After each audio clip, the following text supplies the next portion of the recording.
89 में इस्लाम के नाम पे कुरान की किताब से मुतासिर होकर, इन्फ्लुएंस होकर के 2500 औरतों और कश्मीरी पुरुषों को मारा, हत्या की, रेप किया, 5.5 लाख लोगों को भागने पे मजबूर कर दिया। 1992 में सुशील पंडित, कश्मीरी पंडित, सुप्रीम कोर्ट गए थे।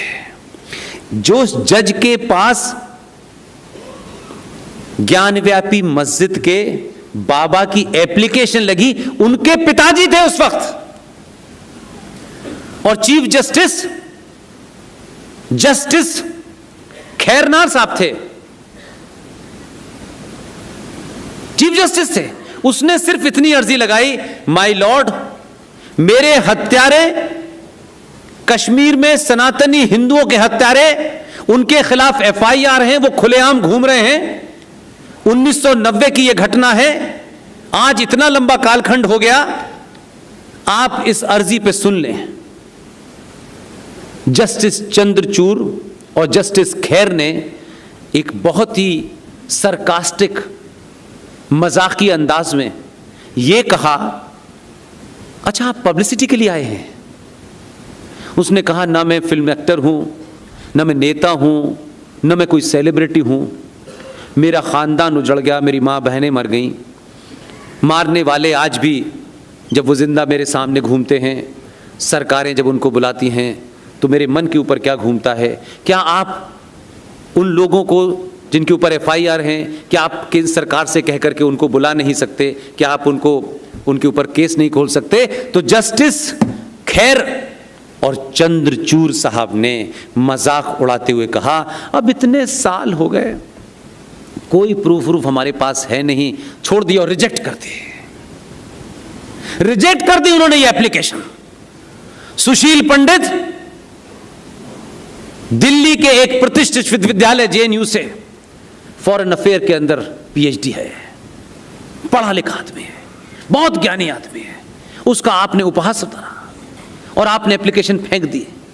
लेकिन अफसोस कि हमारी एप्लीकेशन जिस दिन फेंकी, उससे एक हफ्ते बाद उस देश के चीफ जस्टिस ने, मालूम है एक पिटीशन कौन सी एक्सेप्ट की?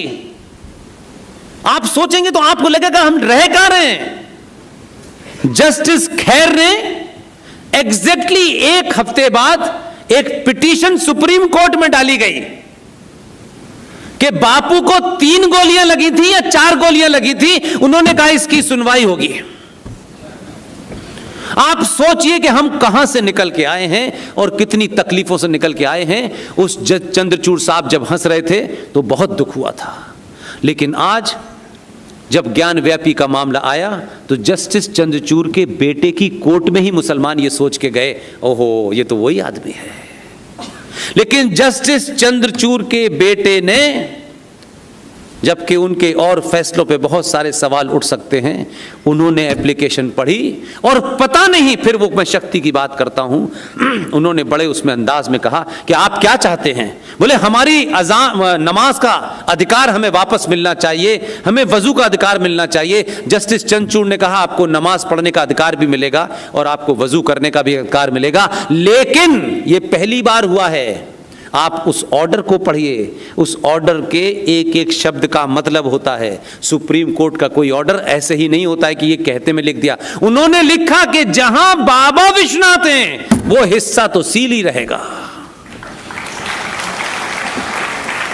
तो क्या आपको लगता है कि ये एनर्जी का फ्लो लौट करके भारत की धरती पे नहीं आ रहा कि 450 साल बाद बाबा विश्वनाथ कहां हैं, वो प्रकट हो रहे हैं? मोदी ने जब पूरे बाबा विश्वनाथ के मंदिर का जीर्णोद्धार कर दिया, सब कुछ कर दिया, वहां अहिल्याबाई होलकर की आदमकद मूर्ति लगी हुई है, जहां 10 लोग नहीं खड़े होते थे आज वहां 10,000 लोग खड़े हैं। लेकिन मैं फिर आपसे कह रहा हूं, सब कुछ कर दिया था मोदी ने, फाइनल स्टेज पे चल रहा है काम। ऐसे समय में बाबा ने कहा तू कहां ढूंढ रहा है, मैं तो यहां बैठा हूं। प्रकट हो गए और उस पे सुप्रीम कोर्ट ने अपने आदेश में कहा कि जहां बाबा विश्वनाथ हैं ज्ञान व्यापी मस्जिद में, वो तो जगह सील रहेगी। इसलिए ये दौर है, ये एनर्जी का फ्लो है, ये एनर्जी पूरे देश में है। आपकी तरह हजारों लाखों लोग जगह जगह पहुंच रहे हैं, सुन रहे हैं, लोगों को जवाब दे रहे हैं। और आपकी ये बड़ी शिकायत रहती थी कि इस देश का मीडिया आपकी बात नहीं सुनता, उन्हीं का नैरेटिव चलाता है। ये भारत में ही परिवर्तन मेरी आंखों और आपके सामने हो रहा है। शायद ये हो सकता है कि भौतिक रूप से, मटेरियलिस्ट रूप से उसका कोई चीज न हमें समझ में आती हो, लेकिन आज आपकी शक्ति के कारण अंग्रेजी वाले चैनल, अंग्रेजी में बोलने और अंग्रेजी में हंसने वाले पत्रकार सुबह से लेकर शाम तक कहते हैं राष्ट्रवाद राष्ट्रवाद राष्ट्रवाद।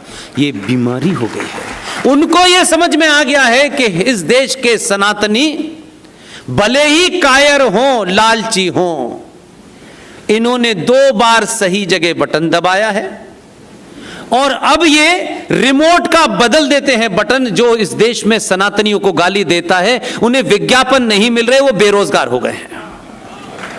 इसलिए आपके पास वो ताकत है, इसलिए कहीं कहीं गांधी रिलेवेंट है। अहिंसा का पालन करें, जहां जरूरत हो रिमोट वो दबाएं जो आपकी बात करता हो, राष्ट्र की बात करता हो, हिंदुत्व की बात करता हो, और जो नहीं करता उसका बटन बंद कर दें। बेरोजगारी में कई चैनल बंद हो गए और कुछ ने अपनी लाइन बदल ली है। सुबह शाम आप देखते हैं रिपोर्टिंग को, तो अब कुछ लोग कह रहे हैं कि देखिए टेलीविजन का, मीडिया का स्तर गिर गया है। तो आपकी अपनी शक्ति को पहचानिए, आपको इसके अलावा कुछ नहीं करना है।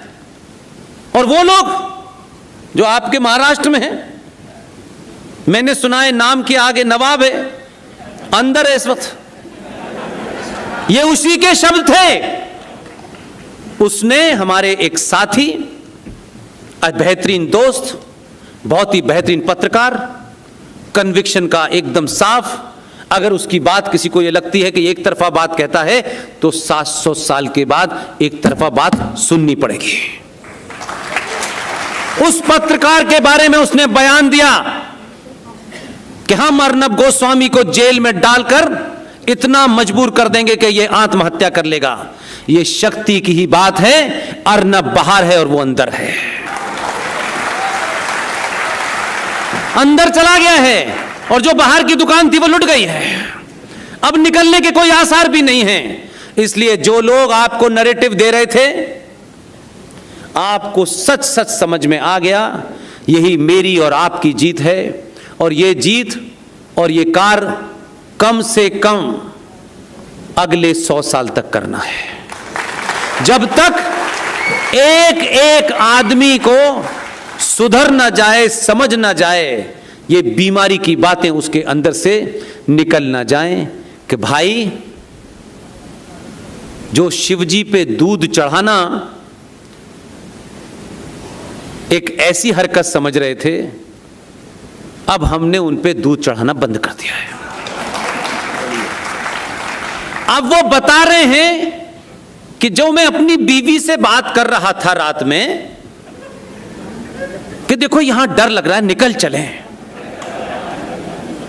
आपने उनके डर की शक्ति को इतना मजबूत कर दिया है कि वो कह रहे हैं वो गलती से निकल गया था, ऐसा था नहीं। इन्होंने कहा तुमने गलती से कहा या जानबूझ के कहा, अब हम इस चड्डा की चड्डी उतार देंगे।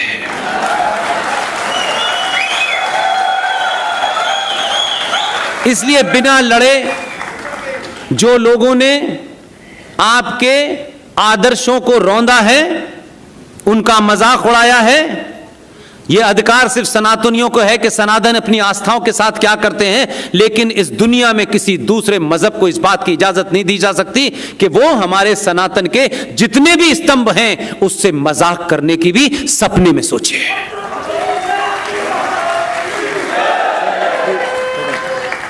इसलिए कुछ भी नहीं करना है, लेटे लेटे ही तो बटन बदलना है। हमारा पैसा और हमारा ही कत्ल। ये जो झूठे भिखारी आए थे यहां, जो झूठे झूठे किस्से सुनाए,